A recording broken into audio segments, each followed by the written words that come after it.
मेरे सभी शिक्षक बंधु,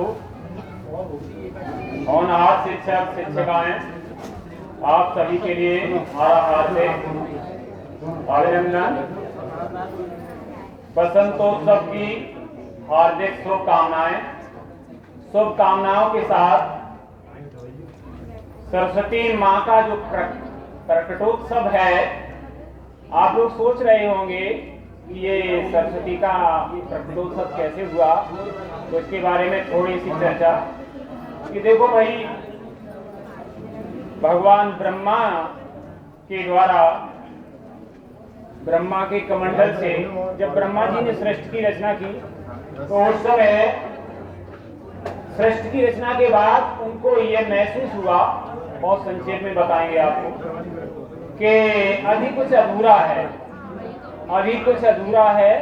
तो अधूरा होने पर उन्हें ये प्रतीत हुआ कि ध्वनि नहीं हो रही है, किसी प्रकार की कहीं ध्वनि नहीं हो रही है, तो ध्वनि का होना भी जरूरी है। तो सरस्वती के प्रकटीकरण के लिए उन्होंने अपने कमंडल में से जल छिड़का और सरस्वती मां प्रकट हुई।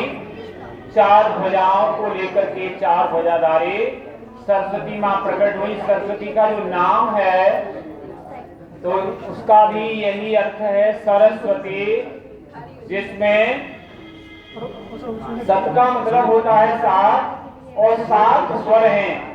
संगीत की भी ये अधिष्ठात्री देवी है, ज्ञान की अधिष्ठात्री देवी है, विद्या की अधिष्ठात्री देवी है सरस्वती माँ। और सरस्वती माँ का जो वाहन है वो हंस है। सरस्वती माँ का वाहन क्या है?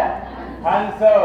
हंस का मतलब यही होता है कि नीर क्षीर विवेक, जिसके अंदर नीर और क्षीर, यदि जल को और दूध को मिला दिया जाए और मिलाने के बाद जो दूध को अलग कर दे और पानी को अलग कर दे, जल को अलग कर दे और दूध को अलग कर दे, हंस के अंदर एक विशेष गुण ये होता है, भैया ध्यान से सुनो, हंस के अंदर एक विशेष गुण ये होता है कि ये दूध में पानी मिला हो तो दूध पी लेता है और पानी को छोड़ देता है।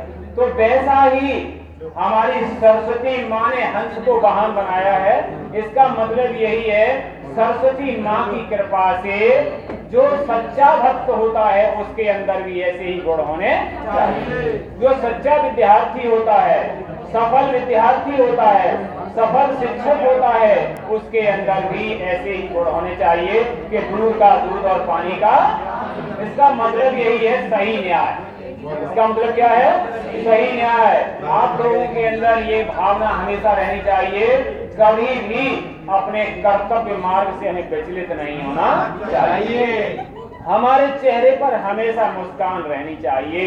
हमेशा हमें ध्यान रखना चाहिए कि सरस्वती माँ ने हमारे ऊपर कृपा दृष्टि की है, तब हमें इतना ज्ञान मिला है। और अपने ज्ञान का, अपनी विद्या का, अपनी बुद्धि का हमें सदुपयोग करना चाहिए। क्योंकि देखो 3 प्रकार के गुण होते हैं, सतोगुण, रजोगुण और तमोगुण। तो तमोगुण का जो व्यक्ति होता है विद्या को प्राप्त नहीं कर पाता है। विद्या का अध्ययन करने वाला सफल विद्यार्थी वही होता है जो सतोगुण की वृद्धि का होता है। तो सतोगुण की वृद्धि का मतलब यही है कि हमारे अंदर सत्य की भावना होनी चाहिए, विचार हमारे श्रेष्ठ होने चाहिए। जिसके विचार श्रेष्ठ होते हैं वही आगे चलकर के महान होता है। शरीर से महान कोई नहीं होता है, सुंदरता से महान कोई नहीं होता है, धन से महान कोई नहीं होता है। जिसके विचार श्रेष्ठ होते हैं और जिसके पास बुद्धि श्रेष्ठ होती है, वह व्यक्ति गुणों के आधार पर वही श्रेष्ठ होता है। समझे? इसलिए धन को महत्व न देकर के एक विद्वान ने लिखा है कि अधुमा धनम इच्छन्ति मध्यमानं च धनम उत्तमानं इच्छन्ति मानो धीयतां धनम। अधमा धनम इच्छन्ति, अधम वृत्ति जो लोग होते हैं, अधम वृत्ति के, निम्न श्रेणी के, वो केवल धन को ही महत्व देते हैं, धनवान को ही श्रेष्ठ मानते हैं। लेकिन जो मध्यम श्रेणी के होते हैं, धन को और मान को दोनों को महत्व देते हैं। लेकिन उत्तम श्रेणी के कौन होते हैं? उत्तम श्रेणी के वही होते हैं जो मान को ही श्रेष्ठ मानते हैं। उनके लिए मान होना चाहिए। मान का मतलब है हाँ कि जो बात कह रहे हैं उनकी कथनी और करनी में कभी भेद नहीं होना चाहिए। मान ये नहीं है कि मान उनको वैसे ही मिल जाए, कथनी और करनी में भेद नहीं होना चाहिए। जो कुछ भी कहो उसको अपने आचरण में अवश्य लाइए। यदि आचरण में नहीं लाओगे, आज कुछ कह रहे हो और कल कुछ बदल जाओ तो समझ लेना तो तुम्हारी कथनी और करनी में भेद हो गया। एक शिष्य ने अपने गुरुजी से ये प्रश्न किया कि गुरुजी हमें एक बात बताओ, ध्यान से सुनने की जरूरत है कि हमारे शरीर में महत्वपूर्ण अंग कौन सा है? महत्वपूर्ण अंग कौन सा है? वैसे आप लोग अपने मन से विचार लगाएंगे तो महत्वपूर्ण अंग तो लगभग सभी महत्वपूर्ण ही हैं। महत्वपूर्ण तो हमारी आँख भी है, नाक भी है, कान भी है, हृदय भी है, हमारे शरीर के अंदर सब महत्वपूर्ण ही हैं। लेकिन विशेष महत्वपूर्ण हम किसको मान सकते हैं? गुरुजी ने कहा सुनो ध्यान से, सभी लोग ध्यान से सुनना कि महत्वपूर्ण अंग है तो हमारी जीभ है। क्या है? जीभ है। जीभ हमारी महत्वपूर्ण अंग है। अरे गुरुजी जीभ कैसे महत्वपूर्ण है? और आंखों के बिना काम नहीं चल सकता, हृदय के बिना काम नहीं महत्वपूर्ण है तो जीभ है। फिर उन्होंने शिष्य ने अपने गुरुजी से पूछा कि गुरुजी ये बताओ सबसे ऐसा कौन सा अंग है जो महत्वपूर्ण नहीं है? तो उन्होंने कहा सुनो बेटा, शरीर के अंदर एक ऐसा अंग है वो है जीभ।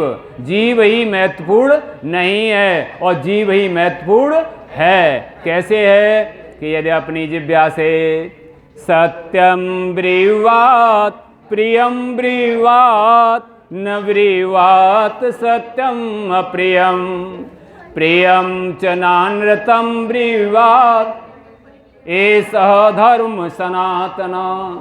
सत्य बोलो और प्रिय बोलो, सत्य बोलो और प्रिय बोलो। यदि आप सत्य बोल रहे हैं और प्रिय बोल रहे हैं तो आपकी जिह्वा जो है सबसे महत्वपूर्ण है। और यदि प्रिय नहीं बोल रहे हो और सत्य नहीं बोल रहे हो, अधर्म की बात कहते हो, दूसरों का उपहास करते हो, दूसरों की निंदा करते हो, दूसरों का बुरा भला बुरे शब्दों का प्रयोग करते हो, ये जिह्वा पर बुरे शब्द आ रहे हैं जो कि दूसरे को छिद जाते हैं, दूसरे को अच्छे नहीं लगते हैं, तो वो क्या करते हैं? वो सबसे जीभ गई बीती मानी जाएगी, सबसे निम्न स्तर की मानी जाएगी। और जिन जिन लोगों ने अपनी जिह्वा से ऐसे शब्द कहे हैं उन्होंने सर्वनाश ही करा दिया है।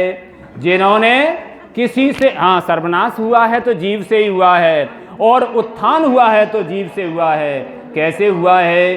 देखो, जीभ से ही रत्नाकर डाकू थे और रत्नाकर डाकू को सप्त ऋषियों ने जीभ से ही उपदेश दिया था